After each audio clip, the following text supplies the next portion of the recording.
ಈ ದಿನ ಚಿಂತನಾ ಶಕ್ತಿ ಎಂದರೇನು, ಚಿಂತನೆಗಳು ಹೇಗೆ ಕೆಲಸ ಮಾಡುತ್ತೆ, ಸಾಮಾನ್ಯ ಮನುಷ್ಯ ಯಾವ್ಯಾವ ರೀತಿಯಲ್ಲಿ ಚಿಂತನೆಗಳನ್ನು ದಿನನಿತ್ಯ ಜೀವನದಲ್ಲಿ ಅಳವಡಿಸಿಕೊಳ್ಳಬಹುದು, ಆಧ್ಯಾತ್ಮ ಮತ್ತು ಆಧ್ಯಾತ್ಮಿಕ ವಿದ್ಯೆಯ ಮೂಲಕ ನಮ್ಮ ಆರೋಗ್ಯವನ್ನು ಕಾಪಾಡಿಕೊಳ್ಳಬಹುದು ಹೇಗೆ, ನಮ್ಮ ಅನಾರೋಗ್ಯಗಳನ್ನು ಹೋಗಲಾಡಿಸ್ಕೊಳ್ಳಬಹುದು ಅನ್ನೋದು ಹೇಗೆ ಅನ್ನೋದನ್ನು ನೋಡೋಣ. ಮನುಷ್ಯನಿಗೆ ಸಾಮಾನ್ಯವಾಗಿ ಕಾಡುವಂತಹ ಸಮಸ್ಯೆ ಅಂದರೆ ಅನಾರೋಗ್ಯ, ಆರ್ಥಿಕ ಮುಗ್ಗಟ್ಟು, ಸಂಬಂಧದ ಸಮಸ್ಯೆ. ಆರೋಗ್ಯಕ್ಕೆ ಸಂಬಂಧಪಟ್ಟಂತೆ ದೇಹಕ್ಕೆ ರೋಗ ಬಂದರೆ ವೈದ್ಯರು ಚಿಕಿತ್ಸೆ ಕೊಡ್ತಾರೆ. ಮನಸ್ಸಿಗೆ ರೋಗ ಬಂದರೆ ಅಥವಾ ಮಾನಸಿಕವಾಗಿ ಅನಾರೋಗ್ಯಕ್ಕೆ ಬಲಿಯಾದರೆ ಅಂತಹ ಕಾಯಿಲೆಗಳನ್ನು ಗುಣಪಡಿಸೋಕ್ಕಾಗದೇನೆ ಸೈಕೋಸೊಮ್ಯಾಟಿಕ್ ಅನ್ನುವಂಥ ಶೀರ್ಷಿಕೆ ಅಡಿಯಲ್ಲಿ ತಂದು ವೈದ್ಯರುಗಳು ರೋಗಿಗಳಿಗೆ ಧ್ಯಾನ ಕಲಿಯಲು ಯೋಗಾಭ್ಯಾಸದಲ್ಲಿ ತೊಡಗಲು ಸೂಚಿಸ್ತಾ ಇದ್ದಾರೆ. ನಮ್ಮ ಮೈಸೂರಿನ ಚೈತನ್ಯ ಧ್ಯಾನ ಕೇಂದ್ರಕ್ಕೆ ಹೆಚ್ಚಿನ ಜನರು ಬರ್ತಾ ಇರೋದೇ ವೈದ್ಯರ ಸಲಹೆ ಮೇರೆಗೆ. ಮನೋರೋಗಕ್ಕೆ ಮದ್ದಿಲ್ಲ ಎನ್ನುವ ನಾಣ್ಣುಡಿ ಕೂಡ ಇದೆ. ಆದರೂ ಕೂಡ ಆಧ್ಯಾತ್ಮದಲ್ಲಿ ಸ್ಥಿತಿ ಸುಧಾರಿಸಬಹುದಾಗಿದೆ ಎಂಬುದಕ್ಕೆ ಹಲವಾರು ಜೀವಂತ ಸಾಕ್ಷಿಗಳಿದೆ. 1084ರಿಂದ ಈಚೆಗೆ ನನಗೆ 6 ಶಸ್ತ್ರಚಿಕಿತ್ಸೆಗಳಾಗಿದೆ. ಟಾನ್ಸಲ್ಸ್ ಮೇಲೆ ಕೀವುಗುಳ್ಳೆ ಆಗಿ ಒಡೆದು ಇನ್ಫೆಕ್ಷನ್ ಆಗಿ ಕಿರುನಾಲ್ಗೆ ಕೂಡ ತುಂಡು ಮಾಡಬೇಕಾಗಿ ಬಂತು. 1984ರಿಂದ ಈಚೆಗೆ ನನಗೆ 6 ಶಸ್ತ್ರಚಿಕಿತ್ಸೆಗಳಾಗಿದೆ. ಟಾನ್ಸಿಲ್ಸ್ ಮೇಲೆ ಕೀವುಗುಳ್ಳೆ ಆಗಿ ಬರ್ಸ್ಟ್ ಆಗಿ ಕಿರುನಾಲ್ಗೆ ಕೂಡ ಇನ್ಫೆಕ್ಷನ್ ಆಗಿ ಕಿರುನಾಲ್ಗೆನ ತುಂಡು ಮಾಡಬೇಕಾಗಿ ಬಂತು. ಧ್ವನಿ ಸಂಪೂರ್ಣವಾಗಿ ಹೋಗಿತ್ತು. ಡಾಕ್ಟರ್ ಮತ್ತೆ ಧ್ವನಿ ಬರೋದು ಅಸಂಭವ ಅಂತ ಕೂಡ ಅಂದಿದ್ರು. ಆದರೆ ಇದೇ ಚಿಂತನಾ ಶಕ್ತಿಯನ್ನು ಬಳಸಿ ಧ್ವನಿಯನ್ನು ಮತ್ತೆ ಪಡ್ಕೊಂಡಿದ್ದೀನಿ ಅಂತ ಹೇಳೋಕ್ಕೆ ಬಹಳ ಹೆಮ್ಮೆ ಆಗುತ್ತೆ. ಧ್ಯಾನದಿಂದ ಸಂಪೂರ್ಣವಾಗಿ ವಾಸಿಯಾದ ನನ್ನ ಮೈಗ್ರೇನ್ ತಲೆನೋವು 21 ವರ್ಷಗಳಿಂದ ನನ್ನ ಹತ್ರ ಸುಳಿದಿಲ್ಲ. ಸ್ವಯಂ ಸಂಮೋಹಿನಿ ಚಿಕಿತ್ಸೆಯಿಂದ, ಸ್ವಯಂ ಸಲಹೆಯಿಂದ ಗರ್ಭಕೋಶದ 4ನೇ ಡಿಗ್ರಿ ಪ್ರೊಲ್ಯಾಪ್ಸ್ ಅಂದರೆ ಆಚೆ ಬಂದಿತ್ತು. ಶಸ್ತ್ರಚಿಕಿತ್ಸೆ ಇಲ್ಲದೇನೆ ಸ್ವಸ್ಥಾನದಲ್ಲಿ ಆರೋಗ್ಯದ ಸ್ಥಿತಿಯಲ್ಲಿ ಇಂದಿಗೂ ಇದೆ ಎಂಬುದಕ್ಕೆ ನಾನೇ ಜೀವಂತ ಸಾಕ್ಷಿ. ನಾನು ಕಳ್ಕೊಂಡಿದ್ದಂಥ ಒಡವೆಗಳಿದ್ದಂತಹ ವ್ಯಾನಿಟಿ ಬ್ಯಾಗ್, ಜಂಬದ ಚೀಲ ನನಗೆ ಯಾವ ರೀತಿಯಲ್ಲಿ ಸಿಗುತ್ತೆ ಅನ್ನೋದನ್ನು ಮುಂಚೆನೇ ನಾನು ಧ್ಯಾನದಲ್ಲಿ ಕಂಡುಕೊಂಡಿದ್ದೆ. 1995ರಿಂದ ಸಂಪೂರ್ಣವಾಗಿ ನನ್ನನ್ನು ನಾನು ಆಧ್ಯಾತ್ಮದಲ್ಲಿ ತೊಡಗಿಸ್ಕೊಂಡಿರೋದ್ರಿಂದಲೇ ನಮ್ಮ ಪ್ರಯತ್ನಕ್ಕೆ, ಸಾಧನೆಗೆ ಪೂರಕವಾಗಿ ಮಾರ್ಗದರ್ಶನ ನೀಡುವಂತಹ ಗುರುಗಳು ನನಗೆ ದೊರಕಿದ್ರಿಂದ ಆಧ್ಯಾತ್ಮದಲ್ಲಿ ಮುಂದುವರಿಯಲು ಹಾಗೂ ಅನುಭವಪೂರಿತ ಅನುಭೂತಿಗಳು ನನಗೆ ದೊರಕಿದ್ರಿಂದಲೂ ಕೂಡ ಆಧ್ಯಾತ್ಮದಿಂದ ನಮಗೆ ಸಿಕ್ಕ ಲಾಭ ಇತರರಿಗೂ ಸಿಗೋವಂತಾಗಲಿ ಅಂತ 2001ರಲ್ಲಿ ಬ್ಯಾಂಕ್ನಿಂದ ನಿವೃತ್ತಿ ಪಡೆದು ಉಚಿತ ಧ್ಯಾನ ಪ್ರಚಾರದಲ್ಲಿ ಸಂಪೂರ್ಣವಾಗಿ ತೊಡಗಿಸ್ಕೊಂಡಿದ್ದೀನಿ. ಇದುವರೆಗೂ ಕರ್ನಾಟಕದಾದ್ಯಂತ ಸುಮಾರು 5 ಲಕ್ಷ ಜನರಿಗೆ ಧ್ಯಾನ ಕಲಿಸಿರೋದಲ್ಲದೆ ನಾನು ಅಳವಡಿಸಿ ಅತ್ಯುತ್ತಮ ಫಲಿತಾಂಶ ಪಡೆದಿರುವಂತಹ ಮನೋಶಕ್ತಿಯ ವಿವಿಧ ಆಯಾಮಗಳ ತರಬೇತಿಗಳನ್ನು ಕೂಡ ಸಾವಿರಾರು ಆಸಕ್ತರಿಗೆ ನೀಡ್ತಾ ಬಂದಿದ್ದೀನಿ. ಮಾನವನ ಜೀವನ, ಅವರ ಬದುಕು ನಮ್ಮ ಕಣ್ಣಿಗೆ ಕಾಣುವಂಥದ್ದು. ಆದರೆ ಅವನ ಜೀವನದ ಹಿಂದಿರುವಂತಹ ಸುಖ, ಸಂತೋಷ, ನೆಮ್ಮದಿ, ತೃಪ್ತಿ, ಸಮಾಧಾನ, ಅವನ ಅನಿಸಿಕೆಗಳು, ಭಾವನೆಗಳು, ಚಿಂತನೆಗಳು ಮನಸ್ಸಿಗೆ ಸಂಬಂಧಪಟ್ಟಿರುವಂಥದ್ದು. ಹಾಗೆಯೇ ಕೊರಗು, ನಿರಾಸೆ, ನಿರಾಸಕ್ತಿ, ಸೋಮಾರಿತನ, ಚಂಚಲತೆ, ಖಿನ್ನತೆ, ಭಯ, ಕೋಪ, ಹಠ, ಅತೃಪ್ತಿ ಮತ್ತು ನಿರೀಕ್ಷೆ ಮುಂತಾದ ನಕಾರಾತ್ಮಕ ಚಿಂತನೆಗಳು, ನ್ಯೂನ್ಯತೆಗಳು ಕೂಡ ಮನಸ್ಸಿಗೆ ಸಂಬಂಧಪಟ್ಟಿರುವಂಥದ್ದು. ಮಾನವ ಬಯಸುವಂತಹ ನೆಮ್ಮದಿ, ತೃಪ್ತಿ ಮತ್ತು ಸಮಾಧಾನವನ್ನು ಯಾವುದೇ ಔಷಧಿಗಳು ಕೊಡೋಕ್ಕಾಗಲ್ಲ. ಅಥವಾ ಯಾವುದೇ ಔಷಧಿಗಳು ಕೊರಗು, ನಿರಾಸೆ, ನಿರೀಕ್ಷೆ ಮುಂತಾದ ನಕಾರಾತ್ಮಕ ಚಿಂತನೆಗಳನ್ನು, ನ್ಯೂನತೆಗಳನ್ನು ಸರಿಪಡಿಸೋಕ್ಕೆ ಸಾಧ್ಯ ಇಲ್ಲ. ಸಮಸ್ಯೆಗಳಿಂದ ಹೊರಬರಲು ಬೇಕಿರುವಂಥದ್ದು ಪ್ರಯತ್ನ ಮತ್ತು ಸ್ವಯಂ ಪ್ರೇರಣೆ. ಸಮಸ್ಯೆಗಳನ್ನು ಎದುರಿಸೋಕ್ಕೆ ಬೇಕಾಗಿರುವಂಥದ್ದು ಸಹನೆ, ಸಂಯಮ, ಧೈರ್ಯ, ಸ್ಥೈರ್ಯ, ಛಲ, ಆತ್ಮಸಂಬಂಧಿತ. ಈ ನಮ್ಮ ಚರ್ಮಚಕ್ಷುವಿಗೆ ಮನಸ್ಸೂ ಕಾಣೋದಿಲ್ಲ, ಆತ್ಮನೂ ಕಾಣೋದಿಲ್ಲ. ಆದರೆ ಅವೆರಡೂ ಒಬ್ಬ ವ್ಯಕ್ತಿಯ ಮೇಲೆ ಎಂತಹ ಪ್ರಭಾವ ಬೀರುತ್ತೆ ಅನ್ನೋದನ್ನು ತಿಳಿಯೋಕ್ಕೆ ಸಾಧ್ಯ ಆಧ್ಯಾತ್ಮ ಜ್ಞಾನದಿಂದ ಮತ್ತು ಆಧ್ಯಾತ್ಮಿಕ ಸಾಧನೆಯಿಂದ ಮಾತ್ರ. ಶ್ರೀ ಬಸವಣ್ಣನವರದು ಭಕ್ತಿ ಪ್ರಧಾನವಾದ ಆಧ್ಯಾತ್ಮಿಕ ಪ್ರವೃತ್ತಿ. ಶ್ರೀ ಬಸವೇಶ್ವರ ಸೂಕ್ತಿಗಳಲ್ಲಿ ಆಧ್ಯಾತ್ಮಿಕ ವಸ್ತುವಾಗಿರುವಂಥ ಇದೇ ಮನಸ್ಸಿನ ಚಂಚಲತೆ ಕುರಿತಿದೆ. ಮಾನವನಿಗೆ ಯಾವ ರೀತಿಯ ಛಲ ಇರಬೇಕು ಎಂಬುದರ ಬಗ್ಗೆ ಇದೆ. ಮಾನವನ ನಡವಳಿಕೆ ಹೇಗಿರಬೇಕು ಮತ್ತು ನುಡಿ ಹೇಗಿರಬೇಕು ಎಂಬುದರ ಬಗ್ಗೆ ಕೂಡ ಇದೆ. ತನು ಮನವನ್ನು ಸಂತೈಸಿಕೊಳ್ಳೋದು ಹೇಗೆ ಅನ್ನೋದ್ರ ಬಗ್ಗೆ ಇದೆ. ಸಜ್ಜನರ ಸಾಂಗತ್ಯದ ಬಗ್ಗೆ ಕೂಡ ಇದೆ. ಎಂತಯ್ಯ ನಿನ್ನ ಪೂರ್ವಲಿಖಿತ ಕರ್ಮಸ್ಥಿತಿಯನ್ನ ಬಿಡದು ಎಂಬ ಆತ್ಮನಿವೇದನೆಯೂ ಕೂಡ ಇದೆ. ಆಧ್ಯಾತ್ಮದ ಪ್ರಮುಖ ವಿಷಯ ವಸ್ತುವೇ ಆತ್ಮ ಮತ್ತು ಮನಸ್ಸಾಗಿರೋದ್ರಿಂದ ಇವುಗಳನ್ನು ತಿಳಿದು ಜೀವನದಲ್ಲಿ ಪ್ರತಿ ಹಂತದಲ್ಲೂ ಕೂಡ ಅಳವಡಿಸ್ಕೊಳ್ಳೋದು ಬಹಳ ಮುಖ್ಯ. ಮಾನವ ತನ್ನೊಳಗೆ ಅಡಗಿರುವಂಥ ಹಲವಾರು ಮನೋಶಕ್ತಿಗಳಲ್ಲೊಂದಾದ ಚಿಂತನಾ ಶಕ್ತಿಯ ಬಳಕೆಯ ಮೂಲಕ ಮನೋಸಂಬಂಧಿತ ಅನಾರೋಗ್ಯದಿಂದ ಹೊರಬರಬಹುದು, ಹಲವಾರು ದಿನನಿತ್ಯದ ಸಮಸ್ಯೆಗಳನ್ನು ಬಗೆಹರಿಸ್ಕೊಳ್ಬಹುದು, ಒಳ್ಳೆಯ ವ್ಯಕ್ತಿತ್ವವನ್ನು ಬೆಳೆಸ್ಕೊಳ್ಬಹುದು, ತನ್ನ ನ್ಯೂನತೆಗಳನ್ನು ಶಕ್ತಿಯಾಗಿ ಪರಿವರ್ತಿಸ್ಕೊಳ್ಬಹುದು, ಗುರಿ ಸಾಧಿಸ್ಕೊಳ್ಬಹುದು ಅಂದರೆ ಆಶ್ಚರ್ಯವಾನಿಸಿದರೂ ಕೂಡ ಅದು ಸತ್ಯ. ಹಾಗಾಗಿ ನಾವಿಂದು ಮನಸ್ಸು ಮತ್ತು ಮನೋಶಕ್ತಿಯ ಬಗ್ಗೆ ತಿಳ್ಕೊಳ್ಳೋಣ.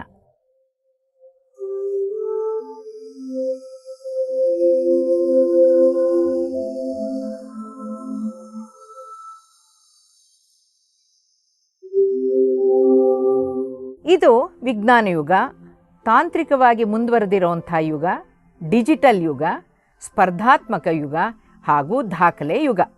ಮಾನವ ಅಂದರೆ ದೇಹ ಮತ್ತು ಅದರಲ್ಲಿರುವ ಅಂಗಾಂಗಗಳೆಂದು, ದೇಹವನ್ನು ನಿಯಂತ್ರಿಸೋದು ಮಿದುಳು ಎಂದು ಸಾಮಾನ್ಯ ವಿಜ್ಞಾನ ಪರಿಗಣಿಸಿದರೆ, ಮಾನವನ ಜೀವನದಲ್ಲಿರುವ ದಿನನಿತ್ಯದ ಹಲವಾರು ಸಮಸ್ಯೆಗಳಿಗೆ ಮುಂದುವರೆದಿರುವಂಥ ಈ ವಿಜ್ಞಾನ ಯಾವುದೇ ಪರಿಹಾರವನ್ನು ನೀಡೋಕ್ಕೆ ಸಾಧ್ಯವಾಗೋದಿಲ್ಲ. ಕಾರಣ, ವಿಜ್ಞಾನದ ಪರಿಕಲ್ಪನೆಯ ಪ್ರಕಾರ seeing is believing, experimenting is believing, documenting is believing. ಅಂದರೆ ಕಣ್ಣಿಗೆ ಪ್ರತ್ಯಕ್ಷವಾಗಿ ಕಾಣಬೇಕು, ಪ್ರತ್ಯಕ್ಷಿಸಿ ನೋಡಿದರೂ ಕೂಡ ಪ್ರಮಾಣಿಸಿ ನೋಡಬೇಕು, ಇಂದ್ರಿಯಗಳಿಗೆ ಗೋಚರವಾಗಬೇಕು, ಇಂದ್ರಿಯಗಳ ಗಮನಕ್ಕೆ ಬರಬೇಕು, ಪ್ರಯೋಗಗಳಿಂದ ಸಾಬೀತಾಗಬೇಕು, ದಾಖಲೆ ಇರಬೇಕು. ಇಂದ್ರಿಯ ಗೋಚರ ವಿಚಾರಗಳೆಲ್ಲ ಸಾಮಾನ್ಯ ವಿಜ್ಞಾನದ ಪರಿಮಿತಿಯಲ್ಲಿ ಬಂದರೆ, ಇಂದ್ರಿಯಾತೀತ ವಿಚಾರಗಳೆಲ್ಲ ಆಧ್ಯಾತ್ಮಿಕ ವಿಜ್ಞಾನದ ವಿಷಯಗಳಾಗಿದ್ದು, ಮೌನದ ಮೂಲಕ, ಧ್ಯಾನದ ಮೂಲಕ, ಸಾಧನೆಯಿಂದ ಸಿದ್ಧಿ ಪಡೆಯಬಹುದಾಗಿದ್ದು, ಅನುಭವದ ಮೂಲಕ ಹಾಗೂ ಅನುಭೂತಿಯ ಮೂಲಕ ಆಧ್ಯಾತ್ಮಿಕ ಜ್ಞಾನಾರ್ಜನೆ ಮಾಡಬಹುದು. ಮಾನವ ಯಾವುದೇ ದೇಶದಲ್ಲಿರಲಿ ಅವನಿಗೂ ಅತೀಂದ್ರಿಯ ಅನುಭವಗಳಾಗಲು ಸಾಧ್ಯ. ಆಶ್ಚರ್ಯವೆನಿಸಿದ್ರೂ ಕೂಡ ಆದ ಅನುಭವಗಳು ಸುಳ್ಳಂತೂ ಅಲ್ಲ. ಸತ್ಯವೆಂದು ಸಾಬೀತುಪಡಿಸೋಕ್ಕೆ ಸಾಧ್ಯವಾಗದೇ ಇದ್ದರೂ ಕೂಡ ವಿಜ್ಞಾನಕ್ಕೆ ಸವಾಲಾಗಿ ಮೂಡಿ ಬಂದಿರೋದಂತೂ ಸತ್ಯ. ವಿಜ್ಞಾನಕ್ಕೆ ಸವಾಲಾಗಿರುವಂತಹ ಹಲವಾರು ಆಧ್ಯಾತ್ಮಿಕ ಅನುಭವಗಳಲ್ಲೊಂದು ಮನೋಶಕ್ತಿ. ಭಾರತ ಆಧ್ಯಾತ್ಮಕ್ಕೆ ತವರೂರು ಎಂದೇ ಹೆಸರುವಾಸಿಯಾಗಿರೋದ್ರಿಂದ ಭಾರತದ ಮೂಲ ಗ್ರಂಥವಾಗಿರುವಂತಹ ಭಗವದ್ಗೀತೆಯ ತತ್ವ ಸಿದ್ಧಾಂತಗಳನ್ನು ಆಧರಿಸಿ ಪತಂಜಲ ಯೋಗ ಸೂಕ್ತಾನುಸಾರ ಮಾನವನ ದೇಹವು ಪಂಚಸೂಕ್ಷ್ಮ ಕೋಶಗಳಿಂದ ಮಾಡಲ್ಪಟ್ಟಿದೆ ಎಂಬ ಸಿದ್ಧಾಂತಗಳನ್ನು ಆಧರಿಸಿ ಇಡೀ ಪ್ರಪಂಚದಲ್ಲಿ ಆಧ್ಯಾತ್ಮಿಕ ಸಂಶೋಧನೆಗಳಲ್ಲಿ ತೊಡಕೊಂಡಿದ್ದಾರೆ. ಭಾರತೀಯ ಸಂಪ್ರದಾಯಗಳಲ್ಲಿ ಅಡಗಿರುವಂತಹ ವೈಜ್ಞಾನಿಕತೆಯನ್ನು ವಿದೇಶಿಯರು ತಿಳಿದು ಲೋಕಕ್ಕೆ ತಿಳಿಸಿದ್ರಷ್ಟೇ ಅಲ್ಲದೆ ಅಳವಡಿಸಿಕೊಳ್ತಾ ಇದ್ದಾರೆ. ಇಂದಿಗೂ ಭಾರತೀಯತೆಯನ್ನು, ಹಿಂದುತ್ವವನ್ನು ಮೆಚ್ಚಿಕೊಳ್ತಾ ಇದ್ದಾರೆ. ಹಾಗಾದರೆ ಸಾವಿರಾರು ವರ್ಷಗಳ ಪ್ರಾಚೀನ ಭಾರತೀಯ ಆಧ್ಯಾತ್ಮ ಜ್ಞಾನ ಭಂಡಾರದಲ್ಲಿ ಏನಿದೆ? ಮಾನವ ಅಂದರೆ ಬರೇ ಭೌತಿಕ ದೇಹ ಅಲ್ಲ. ದೇಹದ ಜೊತೆಗೆ ಆತ್ಮ, ಮನಸ್ಸು ಮತ್ತು ಬುದ್ಧಿ ಜೊತೆಯಾಗಿದ್ದು ಒಟ್ಟಾಗಿ ಕಾರ್ಯನಿರ್ವಹಿಸುತ್ತೆ ಎಂದು ತಿಳಿಸಿದ್ದಾರೆ. ಪ್ರಕೃತಿಯಲ್ಲಿ ಮತ್ತು ಸೃಷ್ಟಿಯಲ್ಲಿ ಏನೇನಿದೆಯೋ ಎಲ್ಲವೂ ಸ್ಥೂಲ ಮತ್ತು ಸೂಕ್ಷ್ಮದಿಂದ ಕೂಡಿರುತ್ತೆ. ಸ್ಥೂಲ ಇಂದ್ರಿಯಗಳಿಗೆ ಗೋಚರವಾಗುವಂಥದ್ದು, ಸೂಕ್ಷ್ಮ ಇಂದ್ರಿಯಗಳಿಗೆ ಎಟಕೋದಿಲ್ಲ. ಇಂದ್ರಿಯಗಳಿಗೆ ಎಟಕುವುದಿಲ್ಲ ಅಂದ ಮಾತ್ರಕ್ಕೆ ಅವು ಇಲ್ಲ ಅಂತಲ್ಲ. ಅವುಗಳ ಇರುವಿಕೆಯನ್ನು ತಿಳಿಯುವ ವಿಧಾನ ವಿಭಿನ್ನ ಹಾಗೂ ಆಧ್ಯಾತ್ಮಿಕ. ಮಾನವ ಕೂಡ ಸೃಷ್ಟಿಯ ಒಂದು ಅಂಶ. ಅವನೂ ಕೂಡ ಸ್ಥೂಲ ಮತ್ತು ಸೂಕ್ಷ್ಮದಿಂದ ಕೂಡಿರುವಂತಹ ಜೀವಿ. ದೇಹ ಸ್ಥೂಲ ಹಾಗೂ ಭೌತಿಕ, ಆತ್ಮ, ಮನಸ್ಸು ಮತ್ತು ಬುದ್ಧಿ ಈ ಮೂರು ಸೂಕ್ಷ್ಮ. ಪಂಚಭೂತಗಳಿಂದ ನಿರ್ಮಿತವಾಗಿರುವಂತಹ ನಮ್ಮ ಭೌತಿಕ ದೇಹದ ಜೊತೆಗೆ ಮಾನವನ ಕಣ್ಣಿಗೆ ಗೋಚರಿಸದೇ ಇರುವಂತಹ 7 ಶಕ್ತಿ ಕೇಂದ್ರಗಳು, 6 ಸೂಕ್ಷ್ಮ ಶರೀರಗಳು ಇದ್ದು ಇವುಗಳಲ್ಲಿ ಹರಿಯುವಂಥ ಸೂಕ್ಷ್ಮ ಶಕ್ತಿ ಚೈತನ್ಯ ಸ್ಥೂಲ ದೇಹದ ಕಾರ್ಯವೈಖರಿಯನ್ನು ನಿಯಂತ್ರಿಸೋದಲ್ಲದೆ ಮನಸ್ಸು, ಭಾವನೆಗಳ ಮೇಲೆ ಮತ್ತು ಬುದ್ಧಿಯ ಮೇಲೆ ಪ್ರಭಾವ ಬೀರುತ್ತೆ. ಮಾನವ ಜೀವಂತವಾಗಿರುವವರೆಗೂ ಅವನನ್ನು ನಡೆಸೋವಂತಹ ಪ್ರಾಣಶಕ್ತಿ ಪ್ರಾಣಮಯ ಕೋಶದಲ್ಲಿದೆ. ಮನಸ್ಸು ಅನ್ನೋದು ದೇಹದ ಒಳಗಿಲ್ಲ, ದೇಹದಿಂದ ಆಚೆ ಇದೆ, ಸೂಕ್ಷ್ಮ ರೂಪದಲ್ಲಿದೆ. ಮಾನವನಲ್ಲಿ ಉತ್ಪತ್ತಿಯಾಗುವಂತಹ ಭಾವನೆಗಳೆಲ್ಲವೂ ಸೂಕ್ಷ್ಮ ರೂಪದಲ್ಲಿರುವಂಥ ವರ್ಣಭರಿತ ಭಾವನಾತ್ಮಕ ಶರೀರದಿಂದ ದೇಹಕ್ಕೆ ವರ್ಗಾವಣೆಯಾಗುತ್ತೆ. ಆತ್ಮ ಸಂಬಂಧಿತ ವಿಷಯ ವಿಚಾರಗಳೆಲ್ಲವೂ, ಆತ್ಮನ ಹಿಂದಿನ ನಡವಳಿಕೆಗಳೆಲ್ಲವೂ ದೇಹದಿಂದಾಚೆ ಇರುವಂಥ ಸೂಕ್ಷ್ಮ ರೂಪದ ಕಾರಣ ಶರೀರದಲ್ಲಿದೆ ಎಂದು ಸಾವಿರಾರು ವರ್ಷಗಳ ಹಿಂದೆಯೇ ಋಷಿಮುನಿಗಳು ತಿಳಿಸಿರುವಂತಹ ಉಲ್ಲೇಖ ಇದೆ. ಆಧ್ಯಾತ್ಮಿಕ ಗ್ರಂಥಗಳಲ್ಲಿ ಇದು ದಾಖಲೆ ಇದೆ. ಇಂತಹ ಒಂದು ಆತ್ಮ ಸಂಬಂಧಿತ ನೈಜ ಘಟನೆ 1930 ಸಮಯದಲ್ಲಿ ಅಮೆರಿಕಾ ದೇಶದಲ್ಲಿ ಘಟಿಸ್ತು. ಅಮೆರಿಕಾ ದೇಶದ ವರ್ಜೀನಿಯಾದಲ್ಲಿ ಎಡ್ಗರ್ ಕೇಸಿ ಅನ್ನುವಂಥ ಒಬ್ಬ ನಿದ್ರಿಸೋ ಪ್ರವಾದಿ ವಿವರಿಸಿದ ಒಬ್ಬ ಅಂಧ ಹುಡುಗನ ಕಥೆಯಿಂದ ಆಧ್ಯಾತ್ಮಿಕ ಸಂಶೋಧನೆ ಆರಂಭವಾಗಿ ಇಂದು ಮಾನವ ತನ್ನ ಆಂತರ್ಯದ ಶಕ್ತಿ ಚೈತನ್ಯಗಳನ್ನು ಬಳಸುವಂಥ ಮಟ್ಟಕ್ಕೇರಿದ್ದಾನೆ. ಆ ಘಟನೆ ಹೇಗಿದೆ ಏನಂದರೆ, ಒಬ್ಬ ಹುಡುಗನಿಗೆ 10 ವರ್ಷಗಳ ಕಾಲ ಅವನ ಕಣ್ಣುಗಳು ಚೆನ್ನಾಗಿ ಕಾಣ್ತಾ ಇತ್ತು. ಎರಡೂ ಕಣ್ಣುಗಳು ದಿಢೀರಂತ ಕಾಣಿಸ್ದಂಗಾಯಿತು. ಎಲ್ಲ ನೇತ್ರ ತಜ್ಞರಿಗೆ ತೋರಿಸಿ ಎಲ್ಲ ರೀತಿಯ ಪರೀಕ್ಷೆಗಳನ್ನು ಮಾಡಿಸಿಕೊಂಡ್ರೂ ಕೂಡ ಕುರುಡಿಗೆ ಕಾರಣ ಏನು ಅಂತ ತಿಳಿದೇ ಇರೋ ಥರ ಆಯಿತು. ಪರಿಹಾರ ಸಿಗಲಿಲ್ಲ. ಯಾರೋ ಸೂಚಿಸಿದಂತೆ ಅವರು ಎಡ್ಗರ್ ಕೇಸಿ ಹತ್ರ ಪರಿಹಾರಕ್ಕಾಗಿ ಬಂದರು. ಎಡ್ಗರ್ ಕೇಸಿ ಆ ಕೂಡಲೇ ನಿದ್ರಾ ಸ್ಥಿತಿಗೆ ಹೋಗಿ ಅವನ ಕುರುಡಿಗೆ ಕಾರಣವನ್ನು ತಿಳಿಸ್ದ. ಆ ಹುಡುಗ ತನ್ನ ಹಿಂದಿನ ಜನ್ಮದಲ್ಲಿ ಇಂತಿಷ್ಟನೇ ಇಸ್ವಿಯಲ್ಲಿ ಇಂತಹ ರಾಜನ ಆಸ್ಥಾನದಲ್ಲಿ ಕೆಲಸಕ್ಕೆ ಸೇರಿದ್ದ ಅಂತಲೂ, ಅವನಿಗೆ ನೀಡಿದ್ದ ಕೆಲಸ ಏನಂದರೆ ರಾಜನು ಅಪರಾಧಿ ಅಂತ ಘೋಷಿಸುವಂಥ ವ್ಯಕ್ತಿಗಳ ಕಣ್ಣನ್ನು ಕೀಳುವಂತಹ ಕೆಲಸ ಆಗಿತ್ತೆಂದು, ಅವನು ಅಪರಾಧಿಗಳೆಲ್ಲರ ದೃಷ್ಟಿಯನ್ನು ನಾಶ ಮಾಡಿದ ಕಾರಣ ಅವನಿಗೆ ಈ ಜನ್ಮದಲ್ಲಿ ಕುರುಡು ಅಂತ ತಿಳಿಸ್ದ. ಅವನ ಪೋಷಕರು ನೀವು ಹೇಳಿದ್ದೇ ಕಾರಣ ಸರಿ ಇದೆ ಅಂತ ಅನ್ನೋದಾಗಿದ್ದಿದ್ರೆ ಈ 10 ವರ್ಷಗಳ ಕಣ್ಣು ಹೇಗೆ ಕಾಣಿಸ್ತಾ ಇತ್ತು ಅಂತ ಪ್ರಶ್ನೆ ಮಾಡಿದರು. ಆಗ ಅದಕ್ಕೂ ಉತ್ತರ ಕೊಟ್ಟ ಅವನು. ಸಂಬಳಕ್ಕಾಗಿಯೇ ಕೆಲಸಕ್ಕೆ ಸೇರಿದ್ರೂ ಕೂಡ ಮೊದಲಿಗೆ ಅಪರಾಧಿಗಳ ಕಣ್ಣನ್ನು ತೆಗೆಯೋಕ್ಕೆ ಅವನ ಮನಸ್ಸು ಒಪ್ತಾ ಇರಲಿಲ್ಲ. ಮೊದಲಿಗೆ ಬಂದಂಥ ಅಪರಾಧಿ ಜನರ ಮೇಲೆ ಕರುಣೆ ಕಕ್ಕಲಾತಿ ಇದ್ದು ಕಣ್ಣು ತೆಗೆಯೋದು ಸರಿಯಲ್ಲ ಅಂತಲೂ, ಇನ್ನು ಸಣ್ಣ ಮಕ್ಕಳಿಗೆ ಕಣ್ಣು ತೆಗೆದ್ರೆ ಜೀವನ ನಡೆಸೋದಾದರೂ ಹೇಗೆ ಪಾಪ ಅಂತಲೂ, ಈ ಅಜ್ಜಿಗೆ ತೊಂದರೆ ಕೊಡೋದು ಬೇಡ ಅಂತೆಲ್ಲ ಯೋಚನೆ ಚಿಂತನೆಗಳು ಬಂದಿದ್ದರಿಂದ ಮೊದಲ 10 ಜನರನ್ನ ಆ ಶಿಕ್ಷೆಯಿಂದ ತಪ್ಪಿಸಿ ಕಳುಹಿಸ್ಬಿಟ್ಟಿದ್ದ. ಅಂದರೆ ಕಣ್ಣು ಕೀಳೋದು ತಪ್ಪಿಸ್ಬಿಟ್ಟಿದ್ದ. ಆ 10 ಜನರ ಜೀವನ ಹಾಳಾಗದಂತೆ ರಕ್ಷಿಸಿದ್ದ ಫಲ ಈ ಜನ್ಮದಲ್ಲಿ 10 ವರ್ಷಗಳ ಕಾಲ ದೃಷ್ಟಿ ಇತ್ತು. ಇವನಿಗೆ ಈ ಜನ್ಮದಲ್ಲಿ ದೃಷ್ಟಿ ಬರೋಕ್ಕೆ ಸಾಧ್ಯ ಇಲ್ಲವೇ ಇಲ್ಲ. ಇನ್ನೂ 10 ಹಲವಾರು ಜನ್ಮಗಳಲ್ಲಿ ಕಣ್ಣಿಲ್ಲದೇನೆ ಅವನ ಜನ್ಮ ತಾಳಬೇಕಾಗತ್ತೆ ಅಂತ ಎಡ್ಗರ್ ಕೇಸಿ ತಿಳಿಸ್ದ. ಆಗ ಅವನ ಪೋಷಕರಿಂದ ಮತ್ತೊಂದು ಪ್ರಶ್ನೆ ಬಂತು. ಅವನು ರಾಜನ ಹತ್ರ ಕೆಲಸಕ್ಕೆ ಸೇರಿದ್ದು ಇರಬಹುದು, ಕಣ್ಣು ತೆಗೆಯಬೇಕು ಅನ್ನೋಂಥ ನಿರ್ಧಾರ ರಾಜಂದು, ಇವಂದಲ್ಲ. ಅದರಲ್ಲಿ ಇವಂದೇನು ತಪ್ಪಿದೆ? ರಾಜನಿಗೆ ಶಿಕ್ಷೆ ಆಗಬೇಕೇ ವಿನಃ ಇವನಿಗೆ ಏಕೆ ಶಿಕ್ಷೆ ಅಂತ ಕೇಳಿದ್ರು. ಅದಕ್ಕೆ ಎಡ್ಗರ್ ಕೇಸಿ ಹೇಳ್ತಾನೆ, ಮಾಡಿದ ಕಾರ್ಯಕ್ಕೆ ಪರಿಣಾಮ ಏನು, ಫಲಿತಾಂಶ ಏನು ಎಂಬುದು ಮುಖ್ಯ. ಕಣ್ಣು ತೆಗೆಯಲು ಆದೇಶಿಸಿದ ರಾಜನು ಮುಂದಿನ ಎಷ್ಟೋ ಜನ್ಮಗಳಲ್ಲಿ ಕಣ್ಣಿನ ಗುಡ್ಡೆಯ ಭಾಗವೇ ಇಲ್ದಂಗೆ ಜನ್ಮ ತಾಳಬೇಕಾಗತ್ತೆ. ಕಣ್ಣನ್ನು ತೆಗೆಯಲು ರಾಜನು ಆದೇಶಿಸಿದನಾದರೂ ಕೂಡ ಕಣ್ಣು ತೆಗೆಯುವಂಥ ಕೆಲಸವನ್ನು, ಆ ಕರ್ಮವನ್ನು ಮಾಡಿದವರು ಯಾರು?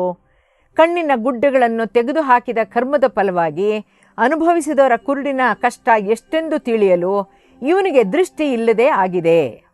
ಕಾರ್ಯ ಕಾರಣ ಪರಿಣಾಮ ಒಟ್ಟಾಗಿ ಕಾರ್ಯನಿರ್ವಹಿಸುತ್ತೆ ಅಂತ ತಿಳಿಸ್ತ.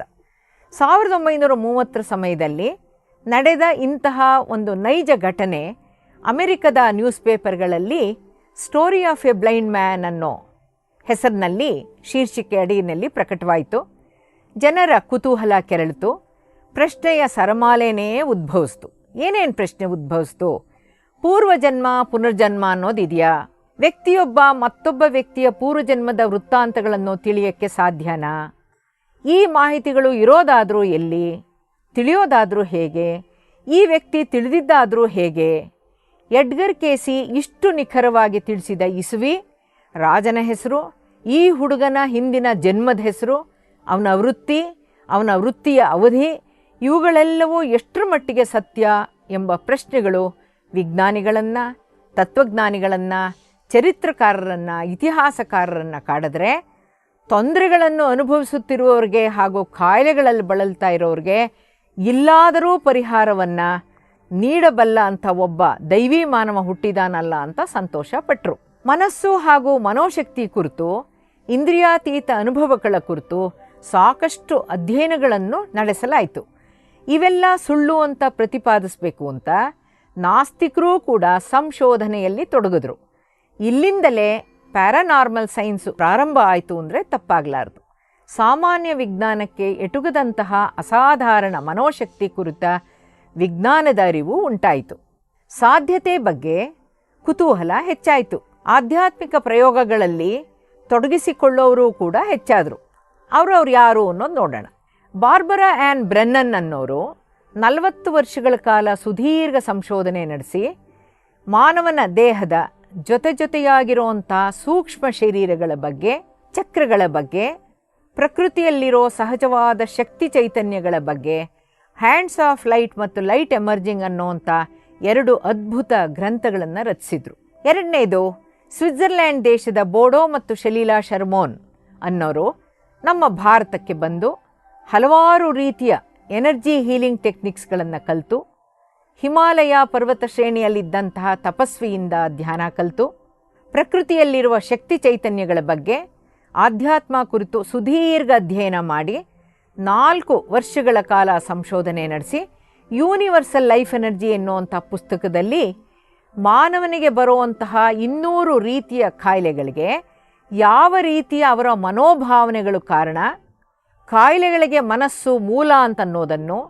ಸೈಕೋಸೊಮ್ಯಾಟಿಕ್ ಕಾಯಿಲೆಗಳಿಗೆ ಕಣ್ಣಿಗೆ ಕಾಣದ ಸಾಮಾನ್ಯ ವಿಜ್ಞಾನಕ್ಕೆ ಎಟುಕದ ಆಧ್ಯಾತ್ಮಿಕ ವಿಧಾನಗಳಲ್ಲಿ ಪರಿಹಾರ ಇದೆ ಅನ್ನೋದನ್ನು ಪ್ರಾಯೋಗಿಕವಾಗಿ ಪ್ರಾತ್ಯಕ್ಷಿಕವಾಗಿ ತೋರಿಸ್ಕೊಟ್ರು. ಮೂರನೇದು ಮನೋಶಕ್ತಿಗಳಿಗೆ ವೈಜ್ಞಾನಿಕ ವಿವರಣೆ ನೀಡಿದ ಟಿಬೆಟಿಯನ್ ಲಾಬ್ಸಾಂಗ್ ರಾಂಪ 18 ರೀತಿಯ ಚೈತನ್ಯ ಚಿಕಿತ್ಸಾ ಪದ್ಧತಿಗಳಿಗೆ ವೈಜ್ಞಾನಿಕ ವಿವರಣೆಯನ್ನು ಕೊಟ್ಟಿದ್ದಾರೆ. ಮನೋಶಕ್ತಿಗೆ ವಿವರಣೆಯನ್ನು ಕೊಟ್ಟಿದ್ದಾರೆ ಲಾಬ್ಸಾಂಗ್ ರಾಂಪ. ನಂತರ ಪವರ್ ಆಫ್ ಸಬ್ಕಾನ್ಷಿಯಸ್ ಮೈಂಡ್ ಬಗ್ಗೆ ನಡೆದಿರೋವಂಥ ಸಂಶೋಧನೆ, ಅತಿಯಾದ ಸಂಶೋಧನೆ ನಡೆದಿರೋದು ಜೋಸೆಫ್ ಮರ್ಫಿಯಿಂದ. ಅವನು ಪವರ್ ಆಫ್ ಸಬ್ಕಾನ್ಷಿಯಸ್ ಮೈಂಡ್ ಅನ್ನೋವಂತಹ ಒಂದು ಪುಸ್ತಕವನ್ನು ಬರೆದಿದ್ದಾರೆ, ಅತ್ಯದ್ಭುತವಾದ ಮನೋಶಕ್ತಿಯ ಅನುಭವಗಳು. 5ನೇದು ಜೋಸ್ ಸಿಲ್ವಾ ಅಂತನ್ನೋರು. ಇವರು ತಮ್ಮ ಮಕ್ಕಳ ಮೇಲೆ ಅತಿಯಾದ ಸಂಶೋಧನೆಗಳನ್ನು ಮಾಡಿ, ಜೋಸ್ ಸಿಲ್ವಾ ಅನ್ನೋರು ಇವತ್ತಿಗೂ ಕೂಡ ಅವರ ಮಗಳಾದಂಥ ಲಾರಾ ಸಿಲ್ವಾ ಮೂಲಕ ಮನೋಶಕ್ತಿಯ ಕುರಿತು ತರಬೇತಿಗಳನ್ನು ಕೊಡ್ತಾ ಇದ್ದಾರೆ.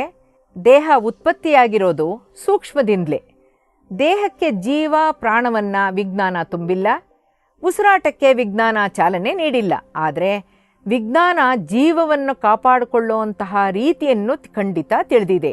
ದೇಹ ಮತ್ತು ದೇಹದ ಅಂಗಾಂಗಗಳು ಯಾವ ರೀತಿ ಕಾರ್ಯನಿರ್ವಹಿಸುತ್ತೆ ಅನ್ನೋದನ್ನು ಖಂಡಿತ ತಿಳಿಸಿದೆ. ಆದರೆ ದೇಹದೊಳಗಿರುವ ಪ್ರಾಣ, ಅದನ್ನು ಆತ್ಮ ಅಂತೀವಿ, ದೇಹದೊಳಗಿರುವ ಪ್ರಾಣದ ಬಗ್ಗೆ ಆಗಲಿ, ಮಿದುಳಿನ ಕಾರ್ಯಕ್ಷಮತೆಯ ಬಗ್ಗೆ ಮನಸ್ಸು ಇದೆ ಅನ್ನೋದನ್ನು ಸಾಮಾನ್ಯ ವಿಜ್ಞಾನ ಅದರ ಪರಿಕಲ್ಪನೆಯಲ್ಲಿ ತಿಳಿಯಲು ಸಾಧ್ಯ ಖಂಡಿತ ಆಗಿಲ್ಲ. ಈಗ ದೇಹ ಪ್ಲಸ್ ಆತ್ಮ ಜೊತೆಯಲ್ಲಿದ್ದರೆ ಅದು ಜೀವ ಅನ್ನಿಸ್ಕೊಳ್ಳುತ್ತೆ. ದೇಹದಲ್ಲಿ ಆತ್ಮ ಇಲ್ಲದೆ ಇದ್ದರೆ ನಿರ್ಜೀವ ಅಥವಾ ಹೆಣ ಅಂತಾಗುತ್ತೆ. ಹೆಣಕ್ಕೆ ಮನಸ್ಸೂ ಇಲ್ಲ, ಬುದ್ಧಿಯೂ ಕೂಡ ಇಲ್ಲ. ಮನಸ್ಸು ಬುದ್ಧಿ ಎರಡೂ ಕೂಡ ಕೆಲಸಕ್ಕೆ ಬರೋದಿಲ್ಲ. ದೇಹದಲ್ಲಿ ಪ್ರಾಣ ಇದ್ದರೆ ಮಾತ್ರ ಮನಸ್ಸು ಮತ್ತು ಬುದ್ಧಿಗೆ ಕೆಲಸ. ದೇಹ ಪ್ಲಸ್ ಆತ್ಮ ಪ್ಲಸ್ ಬುದ್ಧಿ ಮೈನಸ್ ಮನಸ್ಸು ಅಂದರೆ ಮನಸ್ಸಿಲ್ಲದೆ ಈ 3 ಇದ್ದರೆ ಆ ವ್ಯಕ್ತಿಯನ್ನು ಸೋಮಾರಿ ಅಂತ ಹೇಳ್ಬೋದು, ನಿರಾಸಕ್ತ ಅಂತ ಹೇಳ್ಬೋದು, ಅಥವಾ ಖಿನ್ನತೆಯಲ್ಲಿದ್ದಾನೆ ಅಂತ ಹೇಳ್ಬೋದು, ಅಥವಾ ಏನೂ ಮಾಡೋಕ್ಕೆ ಅವನಿಗೆ ಮನಸ್ಸಿಲ್ಲ ಅಂತ ಹೇಳ್ಬೋದು. ಕಲಿಯೋ ಉತ್ಸಾಹ ಮತ್ತು ಆಸಕ್ತಿ ಇಲ್ಲದೆ ಇದ್ದಲ್ಲಿ ಮಿದುಳಿದ್ರೂ ಕೂಡ ಕಲಿಕೆ ಮತ್ತು ಜ್ಞಾನಾರ್ಜನೆ ಅಸಾಧ್ಯ. ದೇಹ ಆತ್ಮ ಎರಡೂ ಇದ್ದು ಬುದ್ಧಿ ಇಲ್ಲದೇನೆ ಮನಸ್ಸು ಮಾತ್ರ ಇದ್ದರೆ ಅವನನ್ನು ಪೆದ್ದ ಅಥವಾ ಹೆಡ್ಡ ಅಂತ ಕರಿಬಹುದು, ಅಥವಾ ರಿಟಾರ್ಡೆಡ್ ಅಂತ ಹೇಳ್ಬೋದು, ಲರ್ನಿಂಗ್ ಡಿಸೆಬಿಲಿಟಿ ಇದೆ ಅಂತ ಹೇಳ್ಬೋದು, ಅಥವಾ ಲರ್ನಿಂಗ್ ಡಿಸಾರ್ಡರ್ಸ್ ಇದೆ ಅಂತ ಹೇಳ್ಬೋದು.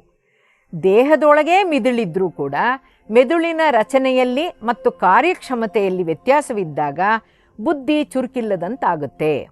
ಅನಿಸಿಕೆಗಳು, ಭಾವನೆಗಳು, ಬೇಕು ಬೇಡಗಳನ್ನು ತಿಳಿಸೋ ಅಷ್ಟು ಮನಸ್ಸಿದ್ರೂ ಕಲಿಕೆ ಅಸಾಧ್ಯವಾಗುತ್ತೆ. ಮನಸ್ಸು ಮತ್ತು ಬುದ್ಧಿ ಹೊಂದಾಣಿಕೆಯಲ್ಲಿ ಕಾರ್ಯನಿರ್ವಹಿಸೋಕ್ಕೆ ಸಾಧ್ಯ ಆಗೋದಿಲ್ಲ. ದೇಹ, ಆತ್ಮ, ಮನಸ್ಸು ಮತ್ತು ಬುದ್ಧಿ ಹೇಗೆ ಹೊಂದಾಣಿಕೆಯಲ್ಲಿ ಕೆಲಸ ಮಾಡುತ್ತೆ ತಿಳಿಯೋಣ. ಆತ್ಮ ದೇಹದ ಜೊತೆ ಇದ್ದಲ್ಲಿ ಮಾತ್ರ ಜೀವ ಮತ್ತು ಜೀವನ.